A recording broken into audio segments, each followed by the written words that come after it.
On pense toujours que les bulbes ne poussent qu'en pleine terre. Eh bien non, ça fonctionne très bien en pot, que ce soit des tulipes, des jonquilles ou des alliums.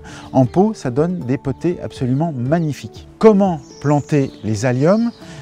Quand planter ces alliums en pot? Et est-ce que cette taille d'ornement est vivace?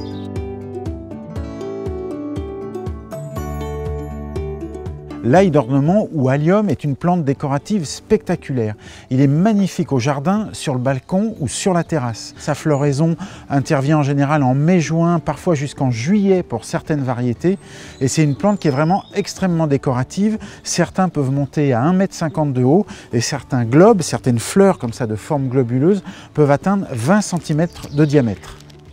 Les coloris vont du blanc au pourpre en passant par le rose et le violet. L'allium est un bulbe de printemps, c'est-à-dire qu'on doit le planter à l'automne pour qu'il passe l'hiver au froid, dans la terre ou dans son pot, et pour pouvoir bien fleurir ensuite quand la saison va arriver. Alors pour le planter en pot, on va prendre un pot relativement large. J'ai pris un pot assez haut parce que l'allium a quand même des racines un petit peu profondes. Le grand ennemi des bulbes de printemps, qui vont donc passer l'hiver dehors, c'est l'humidité. Il faut impérativement que la terre soit bien drainée. Donc dans ce pot, on va faire une plantation classique. C'est-à-dire que je vais mettre une bonne couche de drainage au fond du pot, des billes d'argile. Je vais recouvrir d'un feutre de drainage et ensuite je vais mettre mon terreau. Et là j'ai choisi un terreau relativement riche, un terreau qui est quand même assez drainant, qui est le terreau pour plantes en bac et jardinière. Ce qui est important sur un bulbe, c'est de le planter dans le bon sens. On devine ici qu'il y a quelques racines, donc c'est le bas du bulbe, et là le côté pointu, c'est par là que va sortir la tige, les feuilles, etc. Donc on le plante bien comme ça, les racines vers le bas, qui est vraiment importante. Donc là, à peu près 3 fois sa hauteur, là ici je vais être bien. Je vais rajouter un peu de terre.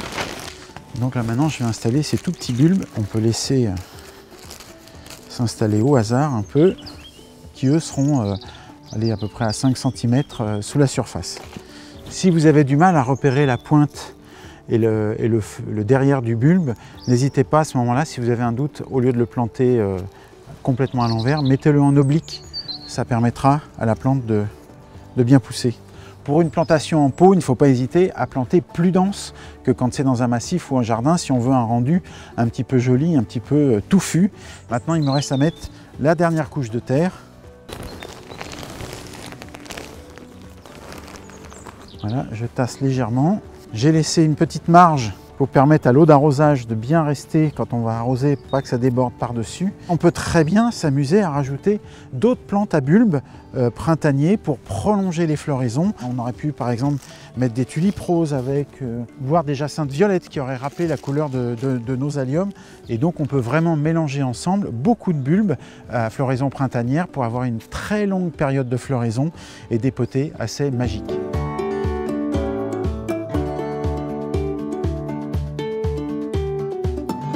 Avec l'allium, il faut penser à sa prise au vent parce que c'est une plante qui peut monter relativement haut.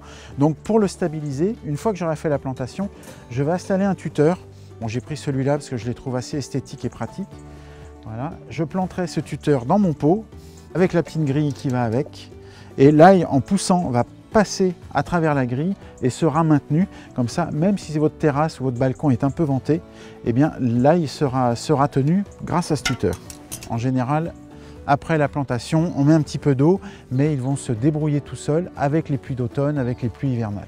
Et puis vous attendrez que les feuilles aient poussé avant de pailler pour éviter d'accumuler de l'humidité en surface au-dessus des bulbes d'allium.